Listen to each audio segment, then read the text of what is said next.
thank you so much for coming on the show. It was great to finally meet you in person nowadays, because this is how we do it, through Zoom. So why don't you tell us a little bit about yourself and your organization and what you're passionate about? Yeah, so I'm Alexander de Ridder. I was born in Bruges, Belgium, a beautiful medieval town in Europe. Oh, good. Now I know how And to pronounce that properly, because I've never been able to. Bruges is how you pronounce it properly in English. Okay. In Dutch, you would say Brugge, and in French, you would say Bruges. Brugge? And Brugge? Brugge. Okay. Yeah, that's pretty good. You must have hung out around some Dutch people in your life. Well, it's the Greek thing. We have these guttural sounds that you can't find in English. So that's awesome. good. So I need to learn Greek. All right, maybe sign up with you or something. I'll send you my Preply account. Yeah, and just totally random, but earlier last week I watched my Big Fat Greek Wedding 2 in preparation of the number 3 that's in, because I remember watching number 1 years ago and then skipping number 2, but then I saw number 3 was in theaters and was like, it looks like I have to catch up. You got to get caught up. Exactly. Yeah. Yeah, so I was born there, studied computer science, worked at an amazing omni-channel marketing company there. Nice. And applied my my web technology knowledge to marketing. Now, this was in like 2004, right? Wow, that's like ancient history, man. That's like pre Facebook days, pre Twitter days. I mean, I was told I wasn't allowed to talk about anything prior to 2008. So, oh man, you're dating yourself, man. Right. I got a little gray hair showing, and yes, so that's from being a startup founder. That's where the gray hair comes from, right? Oh, Lord knows. So then it was so cool those days. It was Wild West, right? But oh yeah, I was working at a marketing firm, and there was no HubSpot, there was no like tracking pixels, there were no marketing dashboards. Heck, there was not even like Web 2 was just in its infancy, Exactly. I was using, for the back end, now we all like have Node.js and we have Amazon AWS servers, and like we've got all these amazing services to get stuff done. No code, forget about it. It's no code was actually means like nothing existed. That's right. So I was making backend server processes with Perl. Wow, I remember Perl. Oh, and CGI. So CGI scripts, and then before there was Ajax, I was using JavaScript long polling because there were no WebSockets. Wow. And so you're a pioneer, man. This is great. I picked up a book from the local computer store in my town. Everything's walkable. It's Europe, the nice medieval town. Mm-hmm. There's no YouTube. You can't learn stuff unless you read it in a book. That's right. So I go to this computer store, get this book. It's like Ajax for dummies, but it was Ajax Blueprint. It was like a blue book, and it was like with lots of examples. And I picked up that book. I went through the case studies. I devoured that book in like a day or two. And so next day I go to my interview, and I'm like, I'm Belgium's #1 expert on Ajax. Fantastic. I love it. And it was true, because nobody had access to the book, and I was like the first to get access to it and then put it to use. And I said, you know what we can do with this? We can turn this into tracking your email list performance, but a tracking pixel. It's like I made that before it was a thing. Like it's like you got like Nikola Tesla and Edison doing similar stuff across the world, right? Yeah. And we have the AC power and DC power, and you have that whole fight and so forth going on. Yeah. And then one ends up winning. I was not the one that brought it to the masses, but I solved that same problem at a marketing company with technologies like that. Yeah. And just to show kind of this is my playground, Mm-hmm. I love this intersection of like humans and technology, and like where psychology and internet meet. I've always been passionate about the web. Then I came to the United States in 2007, and just before everything blew up, right? Oh yeah, just in time for the American dream. And 2008, I had been at this company 1 year. The crisis hits. It was a financial company, and they had to shut down. And so got to work for myself.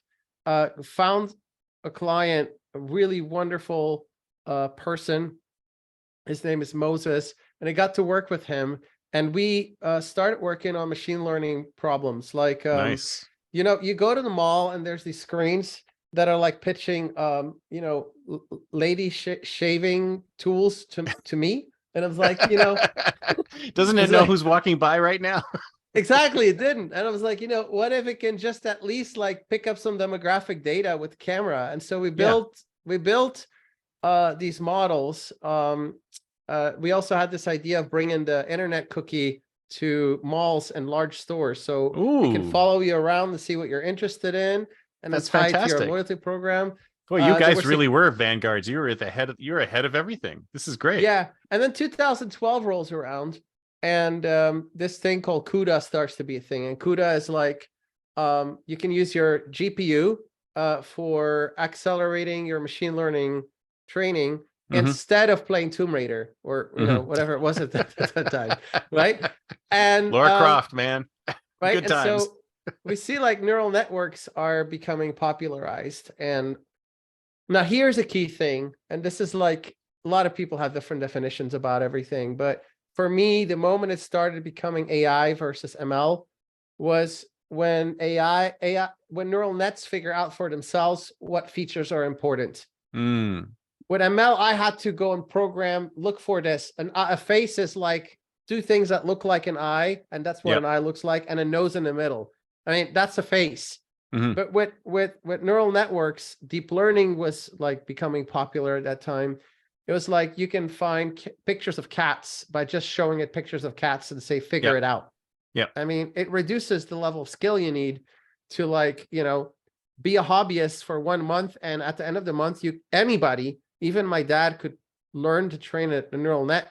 And so because I was heavily into marketing, there's these internet forums that are, you know, about marketing and marketing hacks and everything. And and throughout the years, I never stopped thinking like big, like in StarCraft, there's like these different races. There's like the Protoss that are like very few units, but they're very strong.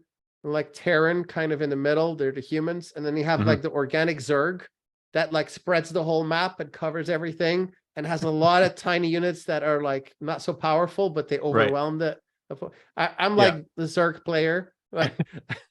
So when it comes to the internet marketing, I'm always like thinking like, how can you take this little thing and then like use technology to scale that to like Zerg level, right? Right. I love it. So I saw this happening, and I'm like, you know, with Google, it's been a cat and a mouse game. I'm going to make links. I'm going to crack down on bad links. I'm going to, you know, buy domains and do redirects. I'm going to penalize these domain redirect schemes. And so there's a big cat and mouse game with Google. And when I saw neural nets, even though we were working more in computer vision area of ML, which is like much harder to do than working with text, by the way, back in the day. And when we saw that, I was like, all right, Google cannot resist this. Yeah. They're gonna adopt this for judging the quality of content, because there's too much link spam going on. Imagine they could take all their backlink authority, their page rank, and then augment it with a real view with AI measuring if the quality was actually content that was worth reading for the users. Oh yeah, so absolutely. Like, we're talking about 2012, 2013. I was like saying Google's going to do this at that time.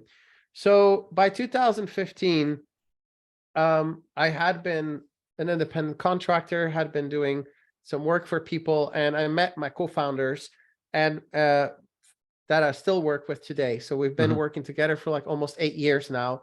And, wow. Some people think AI only just started like last year. Oh no. And I said to them, like, this is going to happen with Google. And my partner, Michael, famously said, prove it. And so I build a Petri dish, test and so forth. Like in just a few months' time, I got 100,000 for a brand new site, 100,000 people a month coming to that site. Wow. And I was like, okay, this works. We took that and started shopping it around to the business connections my other business partner, Gary, has, and say, like, look what we can do. And at the time, we got contracts with large enterprise companies, pilot projects like Toyota. And we had to prove that we could replicate that kind of optimization technology. And we did. Toyota is still our client, and it's been since 2016. When we started, they had 3 million visitors a month to their site. Now they have over 13 million visitors per month to their site. Fantastic. And that is due to your technology. Well, I would say like it's a combined effort from all the teams, but we are the stewards of the organic portion and the performance. So in basketball, there's a person that scores the dunk, but it's also the person that makes the plays and passes the ball around strategically. And so it's our job to look at what is happening in technology and always be at the front edge of that, and then pass the ball to the agencies or analytics teams or development teams or creative teams or content teams or our internal teams, right? Because it is not a we win, it's a like all of us win. It's not just the whole team about ourselves, right? And so the only agencies that do well over a long period of time are ones that can work together in a larger ecosystem.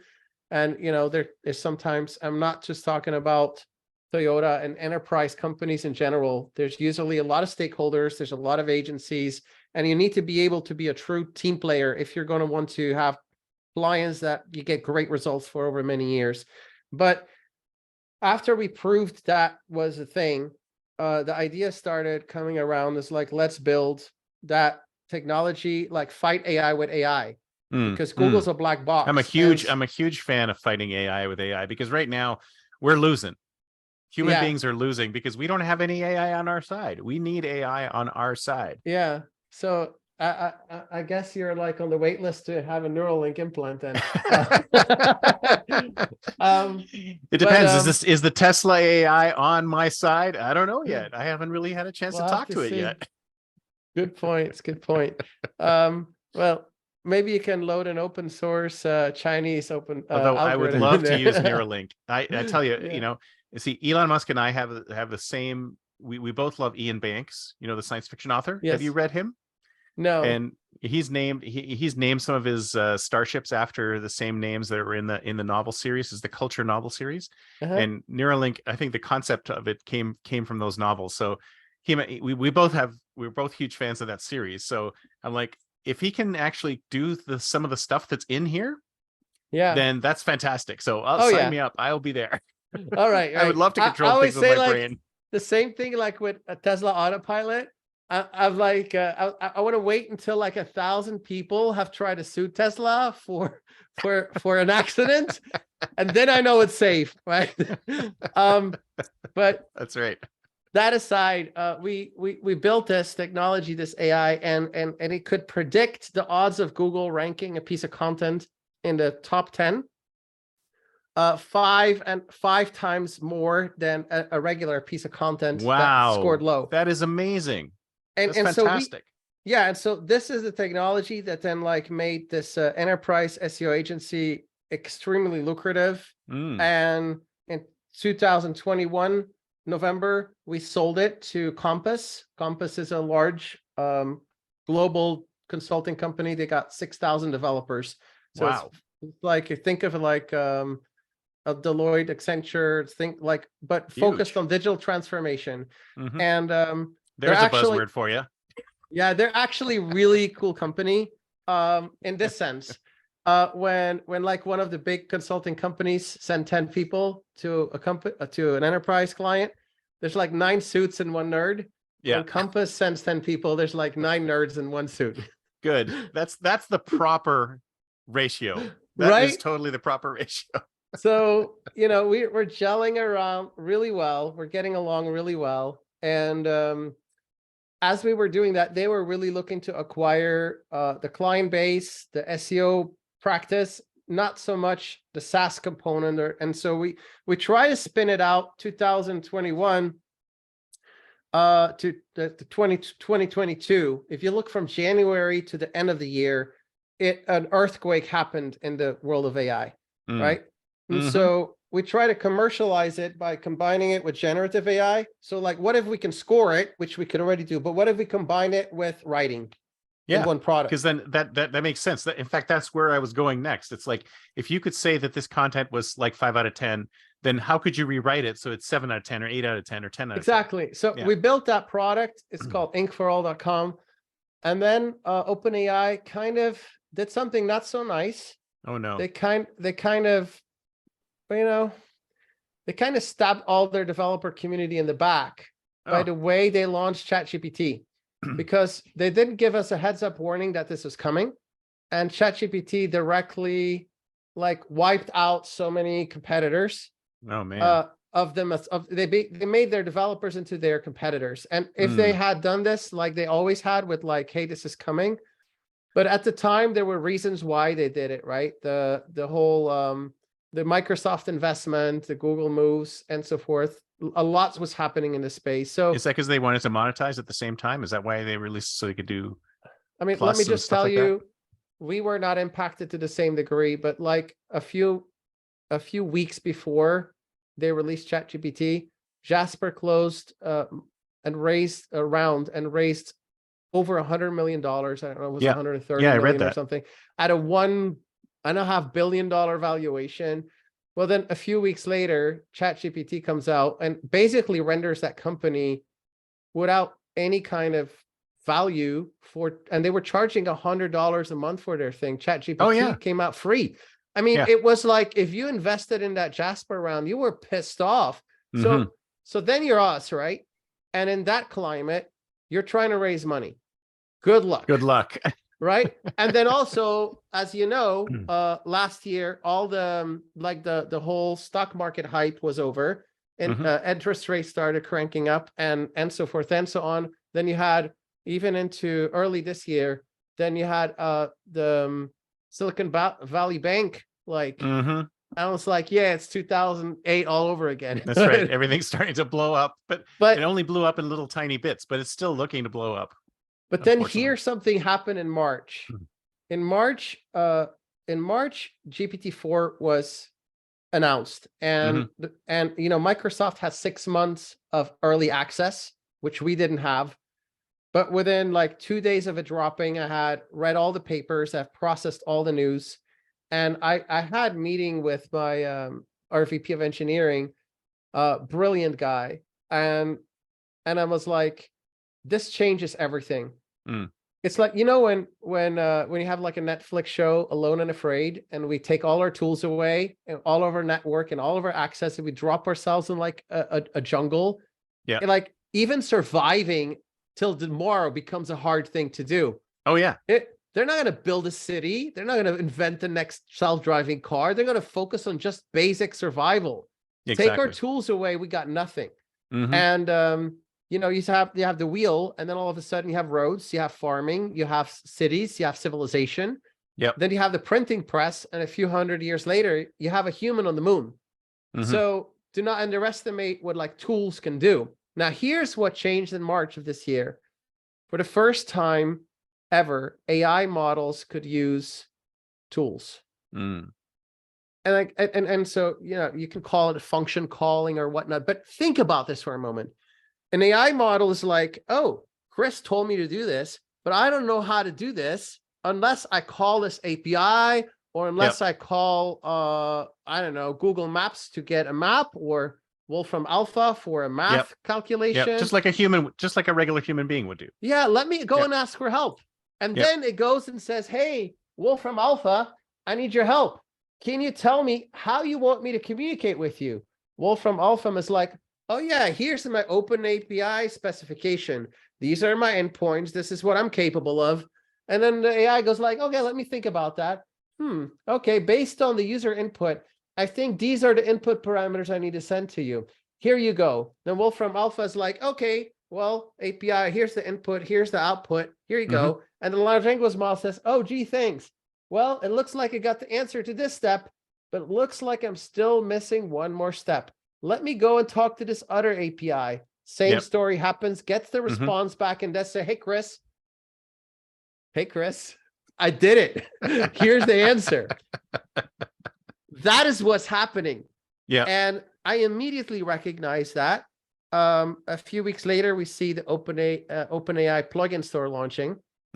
And I start giving a few keynote speeches and start talking to everyone. It's like, this is the biggest thing ever since Fire. AI learns how to use tools. And then OpenAI really goes and botches the rollout.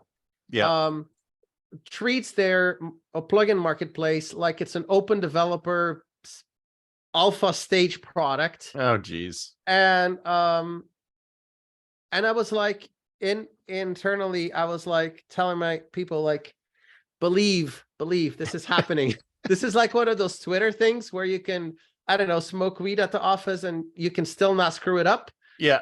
Stories, because this is going to change the internet. But hear this for a moment. In their design of this plugin ecosystem, OpenAI made one decision that is going to change the world. And that one decision they made was they're not going to be an Apple walled garden ecosystem. They're going to allow you to host your own websites, brand, API, plugin, whatever you want to call it, on your own website. You own it. Nice. So they turned the internet into the App Store. I love it. And that decision they made is, along with, you know, popularizing function calling, is going to be one of the most pivotal moments in like history of what's about to happen next. Because what we're calling the Web3 interactive web, or interactive AI, or what we call the read, write, execute web, the portion of the web that gets executed. Well, how does it get executed? It gets executed with AI talking to APIs. And those APIs are basically your brand. So guess this, next time you want to book a hotel, you're not going to Google search, you're going to your trusted personal assistant. Yep. Right. And that assistant looks at the brands it trusts to solve your problem, and then goes and checks if they have an API to talk to. It does not have time to scan your website in real time to see if a restaurant table just opened at your place. I'm sorry, not going to do it. APIs are efficient for AIs to interface with. Text pages and browsing and browser simulation, it costs too much money. Won't work. Yeah. So here's what it is. For SEO, a ton of SEO traffic that goes to your website today will no longer go to your website in the future. A portion of the market, of the user's attention, will instead be AI assistants interfacing with your brand over APIs. Exactly right. And so with everything, how do you pitch to AIs in that situation, though? How do you pitch? It's like, how do you get your brand? Because you're talking to machines now. You're not talking to people. Well, remember how I said fight AI with AI, and how we built the first AI to analyze the black box of Google? Yeah, exactly that. So in spring, I had a conference at DigiMarcon in Houston, and I presented the world's first ranking factors to optimize for AI assistants, your plugin for AI assistants. Nice. You can optimize for it. The principles translate. It's still about your authority, about the quality, about the speed of your API. These principles translate. Just SEO survives, it just looks different. But here's the thing. If you're a brand and you're not ready for this, you're about to lose 50-60% of your traffic. And so here's a few things that happened just this week. I hope this episode airs soon, so your audience is in the know. I can bump it up in the queue, not a problem. So September 20th, September 19, 20, 21, we're 22 today. The last few days, Google came out and announced Bard with extensions. What do you think that is? What do you think that is? First of all, they copied OpenAI's function calling with likely a Gemini model, which is their successor AI that knows how to use functions. That's number one. Then they made a few APIs for your Gmail and your workspace that can retrieve the 5 most relevant emails you wrote on the queries and they send it back, and they let it summarize and give you an answer, right? Yep. That's how it works. An extensions marketplace, where have we seen that before? Oh, Chrome. You get it? The AI assistant is the next browser. And the AI is who browses, not the human. The AI renders a web page real time for you. Why go browse 5 pages to summarize it as a human if the AI can do that and just present me with the information I want? Why go and subscribe to a newsletter that gives me what's new in AI if my AI assistant can read the sites that I trust, summarize the news that you haven't read yet because it knows what you've already read, and just summarize the new stuff that you might care about? Exactly. It's way better. So the AI wars have begun.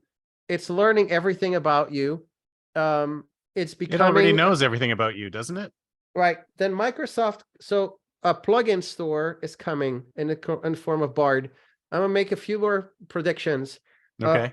Bard is going to be the successor to the Google Assistant on your phone. You're going to say, "Hey Bard," and it's going to answer instead of "Hey Google." And it's going to be powered by the same AI, and it's still going to integrate with your calendar, Google Maps, email, everything on Bard that makes chat. Sense. It's going to go there. The next thing you're going to see is the extensions are going to be open to everyone. If you are a brand and you're not in that store, you're going to miss out. Half of the traffic from your website you're going to lose is going to go there. You're going to miss out on all that engagement. So as a brand, you need to know how to be represented in there. And then finally, this is going to be like the creme de la creme for this, okay? Google Pay is going to make it seamless to purchase things with just talking to your assistant. Oh, geez. I love it. Right? Then Microsoft, not wanting to be outdone, today or yesterday said, "Hey, Windows 11 event. Yes, we're coming Copilot. to Clippy is back.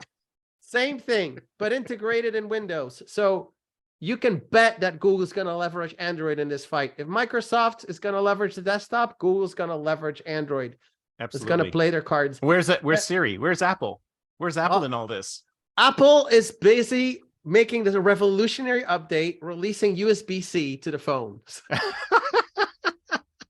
I know everybody says Apple is so innovative. I would not put them as an innovative company. I tell you. I'll come back to Apple in a second because Apple is actually working on this in this field. But on Amazon yesterday or the day before, all in these 3-day window, all on the back of each other, Amazon released like 24 new devices, and all of them are going to be having a conversational mode with Alexa. Nice. Which means it's actually OpenAI, but with function calling to their skills. Alexa skills. Is it actually OpenAI behind there, or are they doing their own? No, but you know what? I'll talk about Apple for a second, and then I'll answer that. Okay.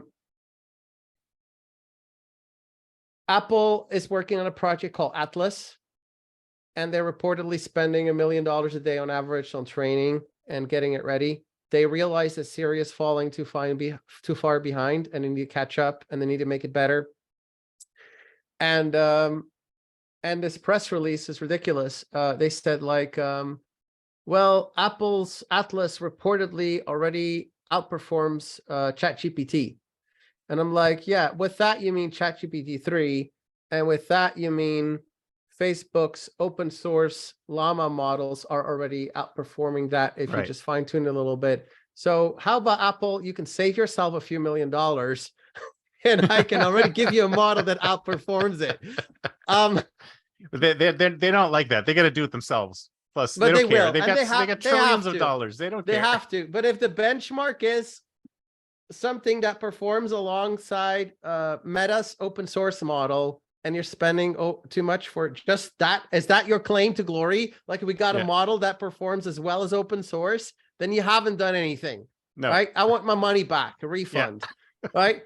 So look, Amazon is definitely doing the same thing. This is the interesting thing. We all thought GPT-4 represented some crazy leap in AI capabilities and techniques over GPT-3. It did not. The only thing they did was implement a mixture of models, which means that they have like processing, like multi-core processing. One is for graphics, one is for CPU, and it all talks together. Yeah, well, which is they how have one. it probably should have been built in the first place. Well, right? the brain works like that too. We have our left and right brain. They process different parts, and then we have the substrate that connects them with a superhighway of a fabric that connects the two and integrates them. Look into split brain research; it's fascinating. But this is essentially what it is. GPT-4 is just a mixture model. The first real breakthrough is in since GPT-3 architectures, and actually like 2. It's just been scaled until now. More scale, more data. That's it. And then more scale, more data unlocks more emergent behavior and capabilities. But the real breakthroughs is coming from DeepMind now, who is merging their alpha decision tree with their Monte Carlo tree algorithms. They're actually like, imagine you're a superhero like the Flash, and you can slow down time. And then you can kind of play out in your mind all the possible outcomes. If I go this way, what happens? If I go that way, what happens? And then because you can see the future and you slow down time, you can pick the one with the best possible outcome. You ignore everything else, and then you go that direction. Yeah. Well, just like Doctor Strange did in Endgame. So that's what DeepMind is doing to beat the world's StarCraft players, including the Zerg players. That's what they're doing to beat the world champion Go players. And it seems to us like this has an amount of strategic thinking that would put some generals to shame. But ability to do more forward thinking is one thing. The other innovation is up to the second online learning. So if you're Google and you're looking at OpenAI, what they're doing, you're thinking, I mean, their favorite word, leverage and bundling, right? They're looking at OpenAI and say, what does OpenAI not have that we have? Oh, we have all this sweet web scraping data. Let's use it. Yeah. If we can make our AI model learn from all that sweet data to the second, OpenAI can't follow us. If we bundle it with all of our Gmail and Android phones, OpenAI can't match it. This is what Google is doing. Yeah. Like, they're leveraging their monopoly to just become a bigger monopoly, right? Yeah. And so this is exactly what's happening with Gemini. They learned how to leverage their Google search algorithm to always learn, and they copied the function calling so they can use tools, and then they just scaled it. Now, Amazon, to your question, is doing a similar thing. They're training a function calling style GPT-2-3, and they're training on their own hardware, and they've got a decent model, and they make it compatible with their old Alexa by keeping the old Alexa where you initiate with Alexa as an improved system, but the same architecture. But then they have a parallel new system where you say, let's chat, and it calls this new conversational model. And the idea is do they use the same devices, or do you need updated devices? Same devices. And so if you don't have your Carrera pre-ordered, which is their fashion brand eyeglasses with Alexa built in, they want to be everywhere. If you take one, doesn't everybody want to be everywhere though? I mean, everybody wants to be everywhere. The AI assistant wars is about coverage. If you have the microphones everywhere and you have the speakers everywhere, you're already everywhere. All right. Let me try to bring all this home on all of this, because this is all exciting. It can talk for hours. But what is essentially happening right now is that the web is totally transforming, and SaaS companies are going to significantly struggle. I gave the example of Jasper, but my own product, Ink for All, even though it's a really good product and really affordable for what you can do with it, it is not going to survive in its current form in this coming world, because AI can use this tool and this tool and this tool and combine it all and do stuff that's really advanced. Well, that's what SaaS companies often do. Yeah. Right. Yeah. And in so fact, there's a whole layer of stuff.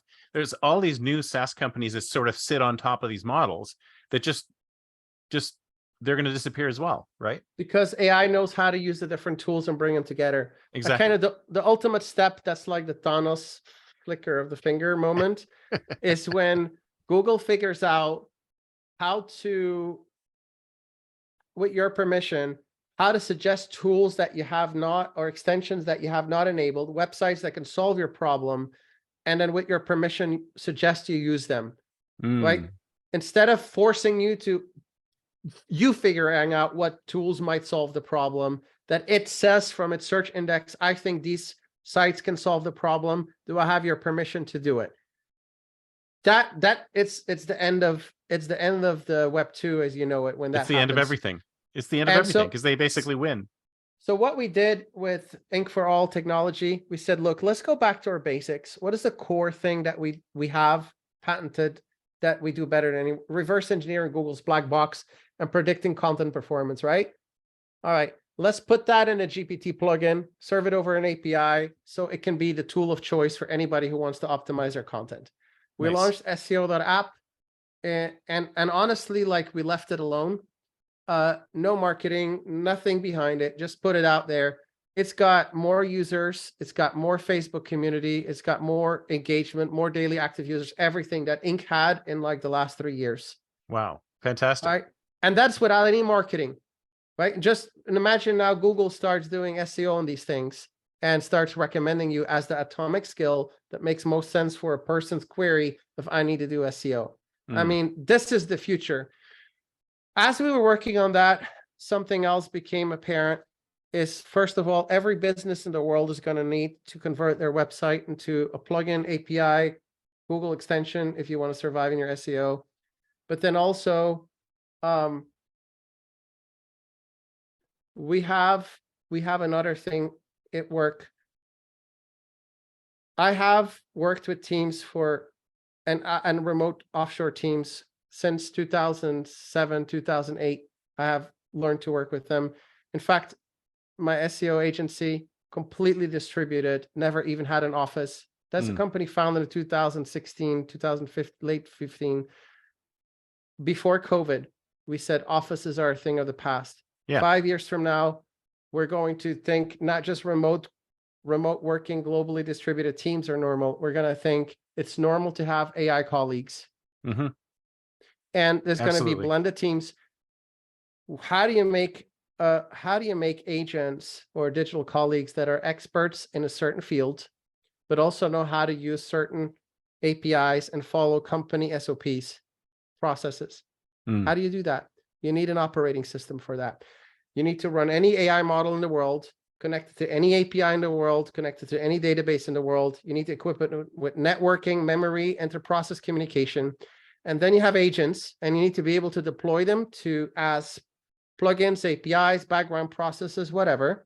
This is fundamentally different than robotic process automation or RPA, because you don't need to code it. AI is intelligent and knows how to use these tools, remember? Mm-hmm. You just have to outline your workflow. And then something else magical happen: orchestration. Multi-agent systems. Agents can start to self-organize and work together to accomplish complex tasks. With a hammer, you won't get very far if you want to build something. You need a saw, you need a screwdriver, you need this, you need that, right? Yep.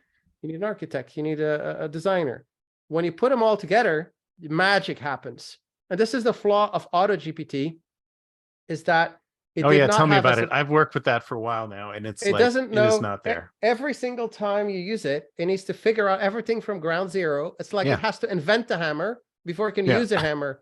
And if it fails to make a hammer in the process, your entire process fails. Yeah. So look, everything I talked to you about, it ends up becoming an operating system. And this is what I'm pivoting into. This is what I already have in alpha, and I already have my first 6-figure enterprise deal delivering one of these things. We're talking to the government. We have a lot of large companies in our pipeline. It turns out that 30% or more of the work that America's 60 million knowledge workers are doing can be completely augmented with this kind of technology. We're talking about $2 trillion opportunity here.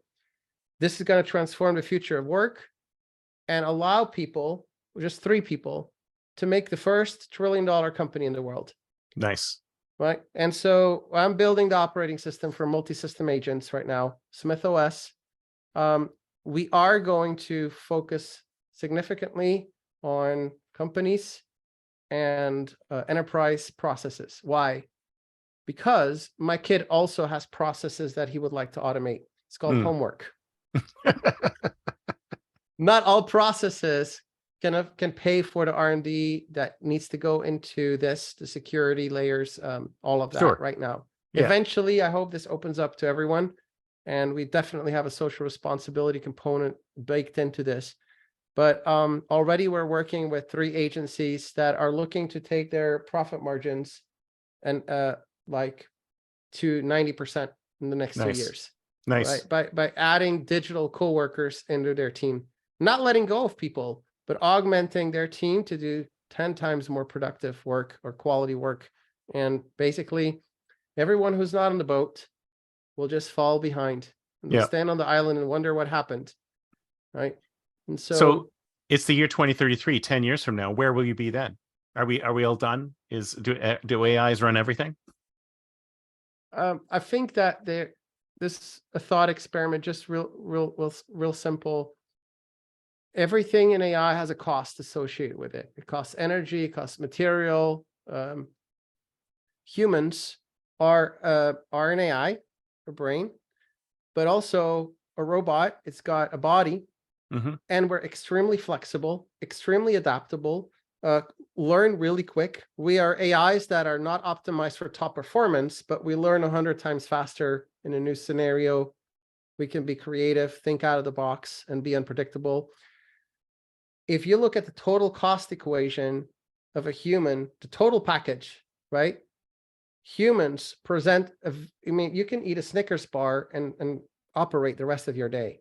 Yeah. Extremely energy efficient. Like, don't forget. Very efficient.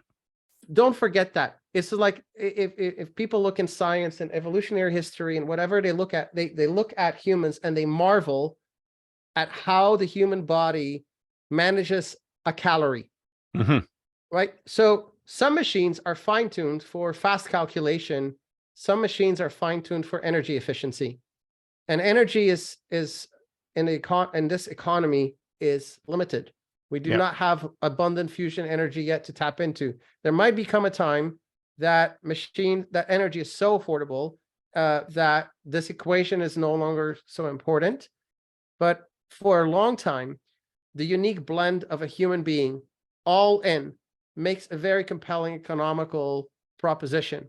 And so I think that it is much more likely that we're going to work together and with different specializations, where humans are going to excel at certain jobs and AI is going to excel at certain other tasks.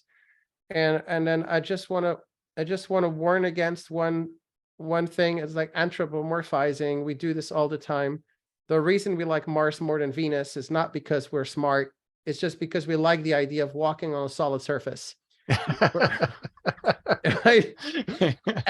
And so the same thing with AI. We tend to think that just because AI can be smart, that it has hormones. But we all know that if men were not attracted to the opposite sex historically, they would have probably not gotten out of bed and built cities and civilizations. Because it all boils down to like impressing people. That's the motivation, right? So if you take that hormonal and biological incentive away, and like, what do AI care about? It would be a logical fallacy for us to just project our human desires onto that thing. Like world domination, why does it care about that? Why would it care about that? Yeah. Right. It's going to care about because of energy, stuff. Right? I mean, eventually it'll be Matrix-like, where we're used as energy sources, right? But we're very inefficient energy sources, right? Yeah. So eventually it will care about stuff, but what it cares about may be completely different from what you and I care about now. And it's like, at the end of the day, we do have a say in this as technology progresses. And it gets into the alignment problem as well. I believe alignment problem can be solved with a principle called constrained alignment, which we are applying at this multimodal. It's an idea of collective consciousness. But if you allow agents to only operate within standard operating processes, then you're in control of the standard operating process. If the individual components in the process are only as smart as they need to be to get their specific job done, then you do not have a Mission Impossible 3 scenario. You have constrained alignment. It's not that the problem is going to be, and I think that's what we may run into, take like a GPT-7 or something like that, right? Extremely powerful model. Well, there's employees that get fired for tweeting the wrong thing. That's an alignment problem. Yep. How do you control an AI when it gets smarter than the CEO? How do you control it anymore? Right. And so the answer is, well, you can make whatever theory you want. OpenAI can spend 20-25% of their total budget on the alignment problem.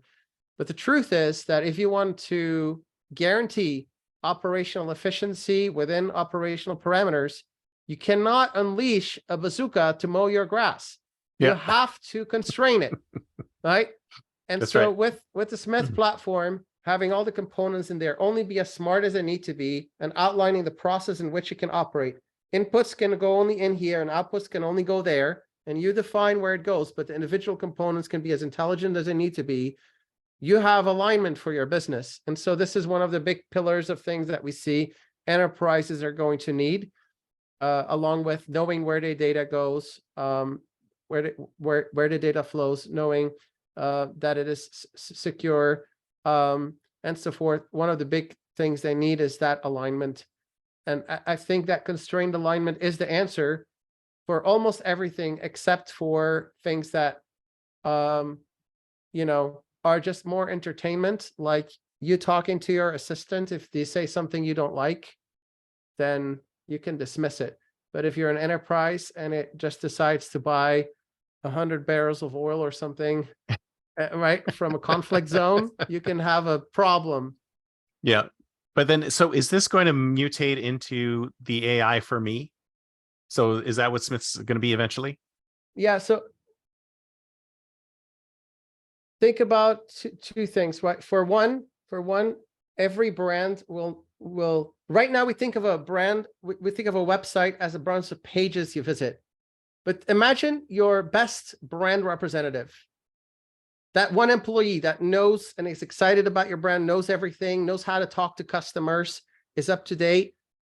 Well, a general AI assistant will not be your brand, but it can have a instantiation of your brand by talking to it.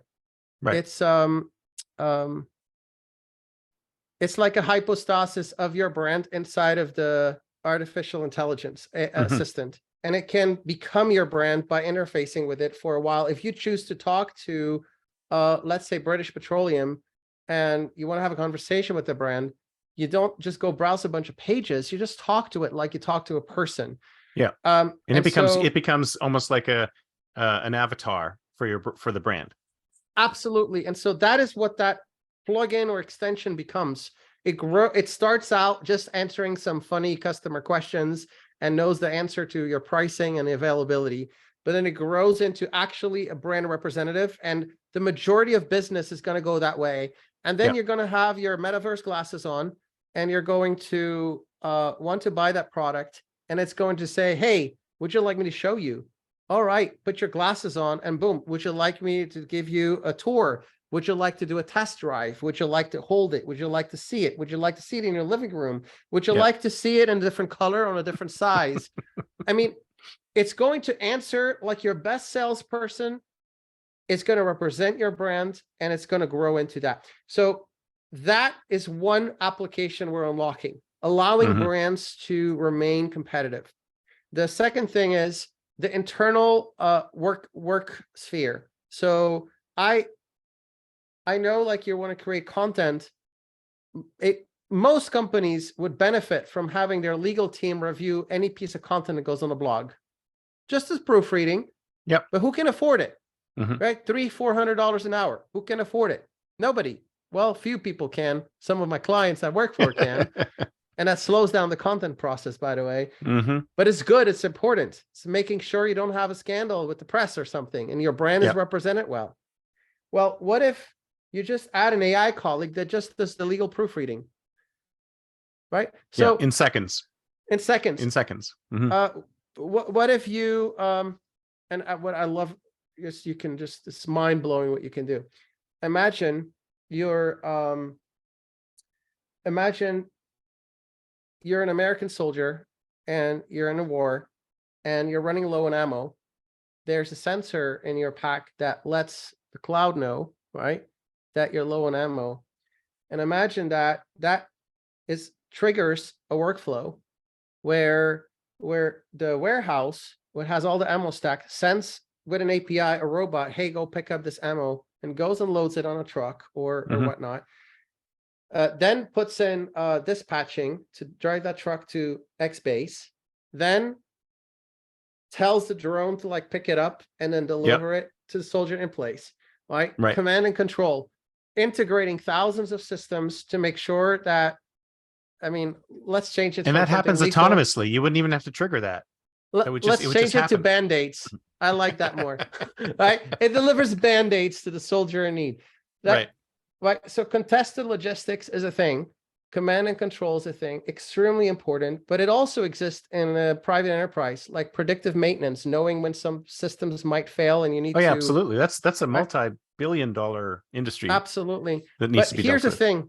There are entire agencies like Deloitte, McKinsey, that specialize in going into companies, mapping the process, making the process more efficient, and now you can take that process and create an agent using that process. It can use your database, it can use your APIs, it can use AI models, whatever you want, whatever you trust, your internal systems, you tie it all together, you map out that workflow, and boom, you have an agent that can execute a workflow, things that RPA could not even touch in the past. This is the next frontier for that. So what you end up having is then you have these really capable agents, and then you give them embodiments to join your Zoom call, join your Slack channel, and work with, answer their emails, and text you on a... You can have a whole team of AI agents on your call. And they can also work with each other or ask a human supervisor for help. Creating that internal efficiency for the world's biggest problems. And then I gave you an example for war. I don't really like war, to be honest. I'm pretty pacifist. But imagine solving really complex global problems, like contributing to science or helping the health of the planet, of people, eradicating poverty, problems that we cannot even imagine, because we have a labor shortage and we have a shortage of people to help us. So use our smart people to do smart things and leave all that automation stuff to the bots that can just do that thing over and over again with all the proven processes. And then finally, what you get is you have in Indonesia, somebody in their 20s wants to start the next global company, but does not have the budget. It can just go and use these agents and workers that we have created on our platform and just say, I want this, this, and this, and this person, and I want to make a business, and here's my idea. And they go to work, and everyone in the world has access to these systems and can create the next knowledge economy. So this is the scope of what I'm trying to do is tremendous, but really important. Windows has programs, mobile phones have apps, Smith has agents, but we are not the ones who need to build the agents. We're not the ones who building, Apple's not the one building all the apps. Windows is not all the ones bringing the programs. The value, the companies we're all talking about are the amazing companies that build the apps and programs. And so the next generation of companies and the new economy that's going to be built is going to be the people building these agents. In fact, we all talked about new jobs that might be created with AI. And the only thing everyone can only ever think of is prompt engineer. Exactly. I'm here to tell you, the more hotter job. And if you believe Twitter, it's going to be like, this next job can earn $500,000 a year. Like, have you read those tweets? Oh, no. Yeah. All right. I should just quit my job today and just be a prompt engineer. I'm quite good, by the way. If anyone wants to hire me and pay me $500,000, I'll send you a free prompt. All right. Here's the next job that is going to be hotter than prompt engineer, and it's going to be global. It's called multi-agent system engineer, or MASE. And a multi-system engineer uses their expertise in a particular industry let's say SEO, let's say logistics, let's say dispatch, and they take their knowledge of the process and they design agents with that process, monitor it, maintain them. That's it. That's what they do. Yeah. And it's going to be they're going to be the economic engine that is going to drive companies to survive in this new economy, because companies in a hyper-capitalist system accelerated by the exponential progress in technology, companies who are inefficient will not survive. It's just the law of the market. And so multi-agent system engineer, or MACE, is going to be the hottest new job category that is going to be unlocked. And so we're planning to put our operating system out there and then generously train as many people as want to be trained and schooled in this, so that they are ready to take their career to a safe level, basically helping unlock this new economy and opportunity for the whole world. I love it. Sign me up. I want to be that. So when are we going to see this out in the world? Yeah. So right now it's functional alpha. It's internal. We are starting to roll this out to limited agency partners, October 15. And we expect that to become more and more public, and more circle is going to be widening towards the end of the year, and then maybe like January or so. However, I do have to warn, this is going to be a B2B and a big B, right? That's big enterprise to start with, simply because we do not have, our team is small but extremely skilled. We do not have the team power to support 50,000 people.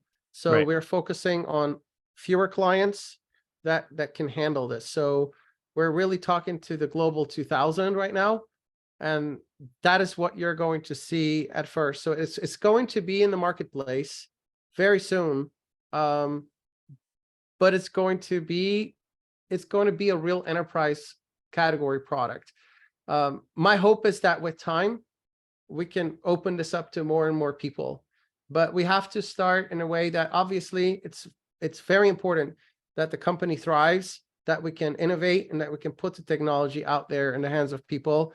And I do see at some point a community edition existing as well, where people can build their own agents and maybe do some we need cool to get stuff. to that. We need to get to that ASAP, because we are so, it's like we're fighting the AIs now. It's us. Us human beings, us pitiful humans fighting AIs. We do not have the tools to go up against them. So I love to hear that eventually we're going to have the tools to go up against those AIs.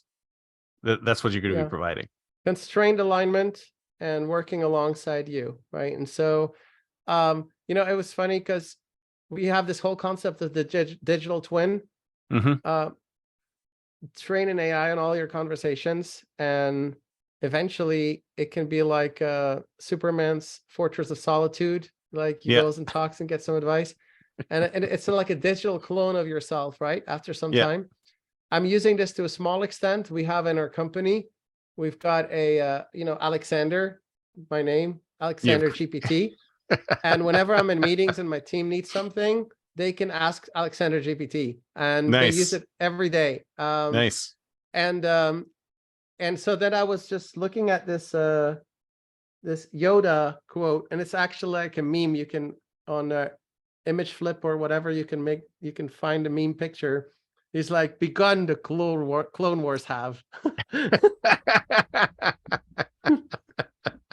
Like, this is where we are, everyone.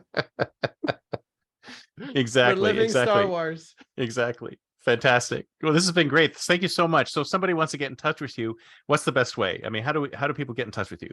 Yeah. So Alexander de Ridder, LinkedIn, Twitter, easy. Our company is Smith with a Y, OS.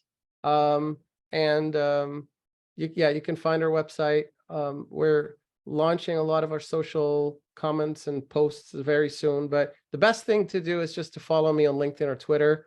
I put a lot of thoughts out there, things I see in the market. And if you want to be the first one to hear what I'm seeing, then that's the best place to be.